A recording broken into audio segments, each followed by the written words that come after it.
দেশের তৃতীয় বৃহত্তম ও বিভাগীয় শহর খুলনা মহানগরীর অন্যতম প্রধান প্রবেশদ্বার সোনাডাঙ্গা বাইপাস সড়ক। প্রতিদিন হাজার হাজার যানবাহন আর লাখো মানুষের যাতায়াত এই পথ দিয়ে। দীর্ঘদিন ধরে খানাখন্দে ভরা এই সড়কটি সংস্কারের উদ্যোগ নেওয়া হলেও তা এখন উল্টো জনভোগান্তি আর অর্থ অপচয়ের বড় উদাহরণ হয়ে দাঁড়িয়েছে। প্রায় 2 কোটি টাকা ব্যয়ে টেকসই পিচের রাস্তা সংস্কার করা হয়েছে কেবল ইট বিছিয়ে।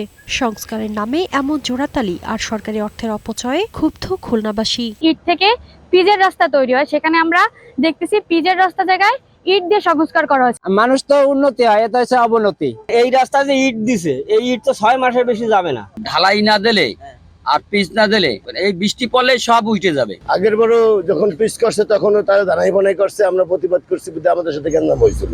খুলনা উন্নয়ন কর্তৃপক্ষের চেয়ারম্যান বলেন, জনগুরুত্বপূর্ণ এই সড়কের শহরের অংশটি সিটি কর্পোরেশন এবং শহরের বাইরের অংশটুকু এলজিডিকে হস্তান্তর করা হয়েছে। সড়কটি মজবুত করে করতে সম্ভাব্যতা যাচাই করা হয়েছে। বিষয়টি নিয়ে এখনও সিদ্ধান্ত হয়নি। একটি প্রকল্পের কাজ চলমান থাকা অবস্থায় কিভাবে এলজিডি অর্থ ব্যয় করেছে তা বোধগম্য নয়। শহরের প্রবেশদ্বার বা শহর থেকে বের হওয়ার জন্য এই রাস্তাটা খুবই গুরুত্বপূর্ণ।